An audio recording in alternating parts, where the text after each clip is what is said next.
This content is brought to you by iTrustCapital, which is a great platform that allows you to easily invest in crypto without worrying about taxes or fees. iTrustCapital allows you to invest in crypto through an individual retirement account or IRA. IRAs are tax sheltered accounts, which means all of your crypto is tax-free and can even grow tax-free over time. The process of signing up with iTrustCapital is very easy. They have a mobile app. They have 25 plus cryptocurrencies. They have full support, a dedicated team ready to help you.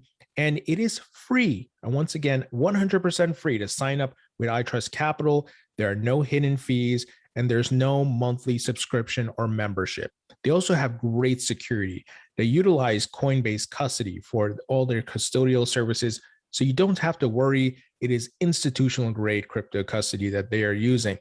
This is a great platform. Once again, it is free to sign up. So visit the link in the description and go check it out. If you sign up with my link, you get a $100 funding bonus. So once again, check the link in the description. Welcome back to the Thinking Crypto podcast, your home for cryptocurrency news and interviews. With me today is Sheila Warren, who's the CEO of the Crypto Council for Innovation. Sheila, it's great to have you back on the show. Thanks so much for having me. It's great to be here. Sheila, last time we spoke, you were at the World Economic Forum, and now you're at the Crypto Council for Innovation. Can you tell us about your change on the professional side? Absolutely. So I just realized it was time to jump back in with both feet into the crypto ecosystem. There's so much needs to be done, and we're at such a critical time for the industry when it comes to rulemaking and policy. And I felt like I had the advantage of having been globally engaged for the last almost 5 years, and it was time to bring that to a more direct benefit to the industry. So here I am. So tell us about the Crypto Council for Innovation. What is it and what's its mission? So we are a global alliance of crypto industry leaders. We're comprised of members who look across exchanges and companies. We've got funders and investors in this space. And what unites us is really the belief in the transformational promise of crypto and the idea that we are just the beginning stages of crypto's journey, that this foundational technology is going to revolutionize the ways that we interact with each other as humans, not just in financial services, but also in the data ecosystem and in places that we can't even yet begin to imagine. So preserving and protecting the potential of this technology is really, really important. And now is a crucial time to do so. Now, I noticed some pretty well-known members who are part of your council, such as Andreessen Horowitz, Fidelity, I see Coinbase. Tell us about how those folks came on board. And I'm assuming the plan is to bring more folks or more members on board. Yeah, so it's important to note that this organization predates my joining it. So it was founded last spring in 2021 in response to the infrastructure bill, like so many different groups that came together. And I think there was this awareness, crypto kind of got slapped in the face at the idea that policy is really, really important. And so there is this sense, I think, among innovators that they're building a little bit in a vacuum. And I think that the crypto industry really understands now and understood at that point in time that that's just really not the case. And so much of what we're creating together is an enabling environment within which crypto can either thrive or it can be suffocated. So we're here to enable the former. So the group came together. It was largely a coalition of like-minded folks who wanted to kind of bring together this big industry perspective from some very, very prominent players who had a lot at stake, right? Who were invested literally and figuratively in this industry and its success. But that also had kind of a couple of things in common, namely dedication to Web3 beyond just crypto, dedication to projects beyond financial services, and really thinking globally about policy and not just kind of hyper locally, like I think a lot of projects do. They kind of look at where they're HQ'd, and we look across the entire spectrum of policy and policy innovation that's happening around the globe. So I'm assuming if there is a specific country that maybe is not getting crypto regulations correct, you guys step in to help maybe advocate or educate some of the politicians or folks who are in charge? And that's right. So I call us an evidence-based advocacy organization. The idea here is there is a lot of evidence at this point of crypto and what it can do. There's also a lack of evidence of some claims that are made, and we should be honest about that as an industry. And where that evidence exists, we need to capture it, curate it, coordinate it, and make sure it gets into the hands of people that can learn from it, right? It's not for us to just kind of deliver a talking point. We have to back it up with evidence. So we're here to listen and to share and to learn collaboratively with policymakers and regulators and lawmakers and others, including those in industry, and to say, here's some questions that exist, and can we provide documentation or evidence of trajectory or of actual realization of not just potential, but what's happening right now in the ecosystem. And where we can't, then how can we get that? How can we motivate industry actors to say, hey, we need to demonstrate, X, Y, and Z thing. So maybe we should spend some attention on that and figure out how we can capture what we know is happening in a way that can be actionable by these folks. So we've already seen so much, the executive order from President Biden and his administration. We have this bill Senator Warren introduced. Senator Lummis has another bill, MICA and the EU, everything going on there. The UK is getting super active. We've got groups all over Asia and ASEAN paying attention to this stuff. So there's just so much happening. And the reality is that policy is interrelated. So what happens in one jurisdiction, especially like a major jurisdiction like, Singapore or the EU or the UK or the United States, it's going to have a ripple effect. It's going to have implications for what others do. And so when we recognize that policy is interconnected, it's symbiotic, then I think you can see why it's so critical to have a globally facing organization that's thinking about what pressures are being applied, where, who's allied with whom, who's talking to whom, and how can we create a more holistic picture of what's happening with crypto and how we can support it as it begins its massive ascent in terms of adoption. Yeah, absolutely. Can you tell us a bit of the projects, and I saw some of them listed on your website, including like the executive order, and what role you're playing in some of these things? You may not be able to share certain details, but I'm curious. Yeah, a lot of our work is quiet, and so similar to when I was at the World Economic Forum, my last job, a lot of the conversations we had were closed door conversations. And we were really bringing facts and evidence to different actors to say, you have to take crypto seriously, and here's why. There was a tendency when I began at the forum in 2017 to dismiss crypto out of hand, to say, oh, this is just some ridiculous thing. Look at these ICOs, half of them were nonsense, turned out to be true. Bitcoin's a flash in the pan, whatever it was. And we were able to really systematically make the case that's not true. This is very, very real. And so we're bringing that same sensibility over to CCI, to the Crypto Council for Innovation, to say, this is what's happening, here's what's going on. And so, yes, we're in conversations with lots of folks behind the scenes, but we're also pulling together research documents. So before I even started here, we had work that happened on illicit activity. We had the conference we put on, the B Word. We have papers that have come out already that we're thinking through different things, everything from FinCEN and our FinCEN response to the SEC, to work happening in the Department of Labor, to work happening around sanctions. There's a lot of this work that we're pulling together. We don't always publish everything right away on the website because we think it's important to work collaboratively and cooperatively with those in policymaking positions to say, what would be even more helpful? What data do you need? What evidence, right, do you need? And then we can go back and do almost a revision round where we incorporate more of that evidence to help make the case. Not only is crypto here to stay, which I hope at this point is self-evident, should be incredibly obvious, but it is poised to have tremendous impact on every part of our society in ways that, again, we cannot yet even conceive or imagine. And so how do we ensure that we are protecting that innovation, that we are ensuring that this giant growth engine is going to be available to everyone all around the world? Now, just recently, we had President Biden's crypto executive order, which we just mentioned a bit before. I want to get your thoughts and perspective on this.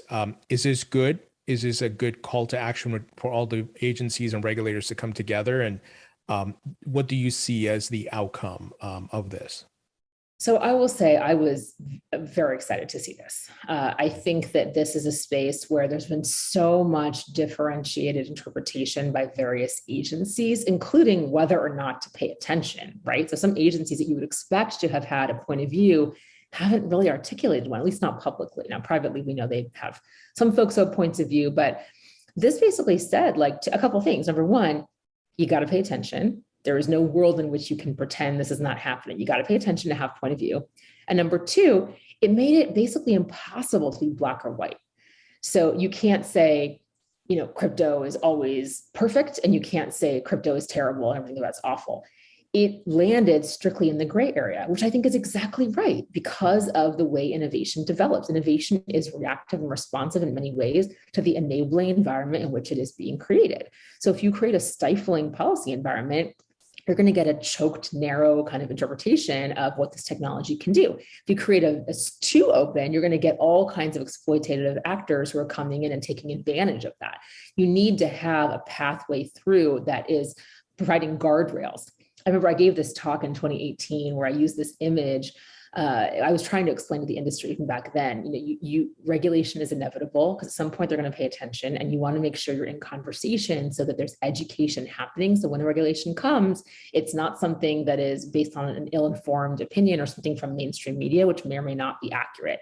And I used this image, two images. One was of Coco the gorilla with a little kitten. You remember Coco the gorilla? This giant gorilla had a kitten as a pet. And I was like, the gorilla can crush the kitten or the gorilla can cradle the kitten, right? And you could argue which is regulation and which is the industry. We can go back and forth on that. But the idea was, this is a partnership that is delicate and needs to be handled very carefully.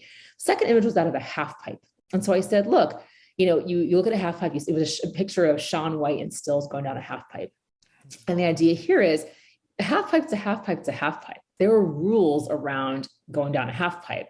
But how creative you can be, well, we're not all Shaun White. When I go down a half pipe, believe me, it looks very, very different, right?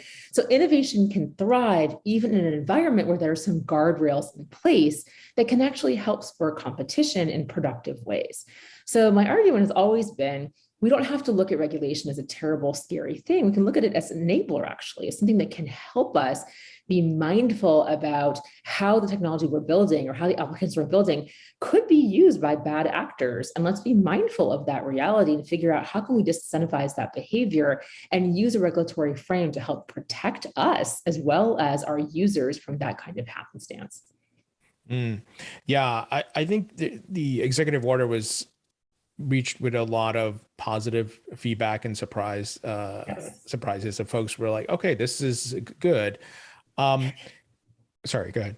Yeah, no, I was going to say, I think it was surprising to some. I think those of us who have been tracking it closely, it's sort of seen the evolution, from, oh God, this thing is going to be, and I will say, I do think that the Russian invasion of Ukraine, I hate to say this in any context, but I think it helped that nuance get introduced into, the order to the extent that it was maybe milder. I think just seeing how the reality of that situation is that more crypto helped Ukraine more than it helped Russian oligarchs evade sanctions, right? I think that's just kind of what happened. And so seeing that happen real time, I think you have to look at that context and wonder if some of that kind of fed into the nuanced view that we saw in this executive order. I want to touch on the Ukraine item, but real quick question. The Biden crypto executive order, I don't know how much you can share here, but when that took place, were there surprises from other governments around the world about this? Like, whoa, okay, this is good. Yeah, I think that's a great question. And I think let me say this. There had been this sense from some in the industry that we only have to focus on the US because whatever the US does, everyone else will do. I have never believed that is the case. I think that is a very American exceptionalist point of view. And if anything, I think we've seen jurisdictions forge ahead with their views, regardless of what the United States was going to do.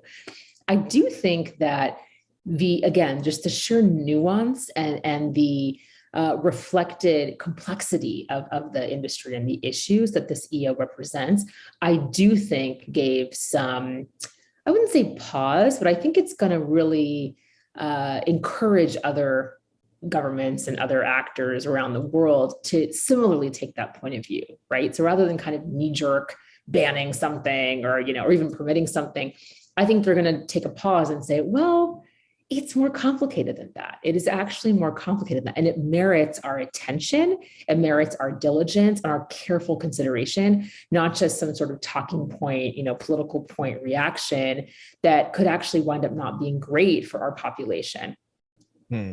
Yeah. Recently in the EU, I know there was some language that got removed, but they were it was in, it was out, it was in, it was out. Yeah. Yeah. a proof of work, obviously, which would affect Bitcoin. Any insight as to what was going on there? Is it just folks who are anti-crypto or just... there's a lot of different theories about it, but I think the thing to understand about Europe, which is different from the United States, is it's a very different political environment. So folks do tend to vote on party lines. That happens here too, but it happens a little more there. And there's a lot of kind of give and take, right? So a lot of kinds of issues are used as what's what I'm looking for. They're used as kind of like bargaining chips. So I'm looking for bargaining chips, right? So was this something where those people like hated it, or was it more like, oh, hey, this other thing is kind of something that we need, and maybe we'll put this on the chopping block to get that thing? A lot of this kind of horse trading happens a lot in coalition governments, and so our coalition situations, and so it's kind of important to understand the context there. The other thing to understand about the EU is that there's a lot of process around how these rules are passed in the EU. There's lots of chances to weigh in and have influence, not even influence, but to educate, folks who have influence over these decisions. And so even if this vote had gone, I would say, the wrong way, I can now have a point of view on it. If it had gone the wrong way, there still would have been chances for industry and other allies to come in and do some education around it. And so I think that I wasn't upset to see the panic around this issue. I think it proves that the industry is waking up and taking policy more seriously. But in this case, I do feel like it was a little bit more than was necessarily warranted by this, because, I think that the reality is that there was a long road ahead to this whole thing. And it was the kind of thing where we could really have a lot of chances to kind of, get in there and fix it. All that being said, I do think what it illustrates is that nothing is ever done until it's done, right? And so you can't take your eye off the ball anywhere around the world, because this is becoming, because it's getting so much popular mainstream media attention. Because it's getting so much popular mainstream media attention, I think that you're getting this hyper reactivity on the part of industry, right? And you're also getting people to understand that, oh, I can get attention if I have this as a point in my platform of my party or of me as an individual politician. If I talk about crypto one way or the other, pro or con, I'm going to get attention in a way that maybe I wouldn't have a couple of years ago, or in a way that might help me land other points I want to make, So we're going to see, I think, more and more people taking a stand on some of this stuff in maybe quieter ways, but realizing that it's going to get them attention that maybe they're not getting through some of their other platform positions. Final question here, and we touched a bit on it before, and that is crypto adoption in Ukraine. Obviously, unfortunate situation. We hope the conflict horrible situation soon, and it's certainly sad, but we saw the country started soliciting crypto donations as a way to help them financially and help the people there. What are your thoughts on that? And it's pretty groundbreaking, significant, and to your point, under unfortunate circumstances, but adoption nevertheless. But wow, right? Well, I think it's staggering. And when you just pause for even a second and realize that the Ukrainian government is basically crowdfunding a military defense using crypto. I mean, that is just absolutely staggering, right? Now, part of the reason I do think, to your adoption point, that was possible is because many Ukrainian officials and others in Ukraine had a very active crypto economy and an ecosystem prior to this invasion, right? So this didn't happen out of the blue. There are a lot of folks in the Ukrainian government who are quite familiar with wallets and how they work, who had made specific choices about which exchanges to work with, others, to avoid Russian invasion of that financial flow. And so this didn't come out of the blue, I think is important to understand. So the idea that you could spin something up with this very quickly is certainly theoretically possible. You could spin up a military crowdfunded defense, and other sources of conflict. But the fact is, there were just sophisticated actors in that ecosystem who understood what to do, how to do it, were set up to receive these donations already had accounts that could easily be greenlit essentially as being legitimate, that kind of thing, right? Because you can imagine there was even this moment, right, where Vitalik was like, be really careful about these crypto wallet addresses. And it was able to be confirmed by many that no, these are legitimate addresses because they had pre-existed, that kind of thing, right? So I think the question becomes, how do you almost pre-qualify in a way, right? Some of these regions to say, here is how we might create a strategy like this to help get funds into the hands of those who might be facing an oppressive, regime in a variety of different contexts. And I do think that I don't, pre-qualification is probably too strong a term, but that idea that there is awareness and education happening in advance of the conflict, the invasion here, was quite important. And I want to make sure we all understand that. Nevertheless, it is absolutely staggering to see the response, to see the fluidity and the ability and flexibility of Ukrainian officials in getting these funds, channeling them into the right places, being able to make significant purchases of all kinds of humanitarian and other items on behalf of their population. So it's something that I personally have been heartened to see. It's been like heartbreaking to watch, of course, all of this go down, but I'm really grateful that as an industry, we've been able to provide that kind of support at a time like this. Yeah. We saw just significant amount of money raised as well. Now, on the other side of the border, so to speak, with Russia, there's been talks of oligarchs using crypto to bypass sanctions and all these things. Different folks have said that's not possible because there's not enough liquidity. Could they theoretically use small amounts of money to do it? Sure. What are your thoughts on folks like Elizabeth Warren kind of spreading that narrative to almost paint crypto in a bad light? Yeah, I think it's, if I may, I actually think it's quite irresponsible. I think the reality, as we all know, you go to a block explorer, you can figure out, what's going on. So I think there was some real question in the early days. We're now so far into it's this invasion, frankly, that, about, tumblers and mixers and these kinds of things, right? I think most people understand, and I do think she's one of them, despite talking points aside, understand that kind of a pure peer-to-peer wallet-to-wallet transfer is just not the way that people are looking to. It's one of the dumbest things if you're trying to hide your transfer, but right. This is you gotta be kind of dumb to do this, right? Like nothing's ever going to be like fly a plane with some cash, right? The yachts and all this kind of stuff.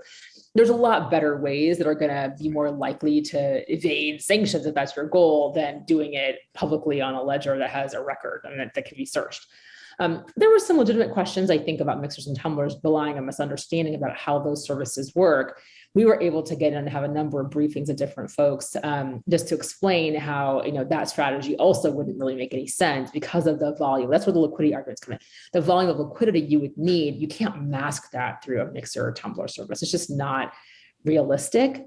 The amount of transactions you have to do to then create something on the back end is just staggering, right? And the fees you pay kind of going through all those different micro transactions make it just not work. There are other ways to do it. So why would you choose that way? Just practically doesn't really make any sense. So I think that we were able to just demonstrate, again, using evidence, demonstrate that just doesn't make sense. It's not what's happening. And you could kind of look and observe. I think Chainalysis did this. You could kind of see Ukrainian wallet holders and like that money goes up, money goes out. In Russia, you're seeing much more of a static kind of thing going on there with the crypto holdings there. Like some movement, but not anywhere near the same amount. So I think it's irresponsible at this point in time with what is widely known about how these services, how these offerings work, to make the claim that this is a real threat and that the sanctions evasion by a Russian oligarch is something that we should all be like a reason that we should shut down crypto. I just find that disingenuous, frankly, and a bit distasteful because everyone knows better than that. I would like to think at this point in time. Yeah, absolutely. Sheila, it's always a pleasure chatting with you, and it's always insightful and great information. Thank you so much. Thank you for having me. It's always so much fun to come on.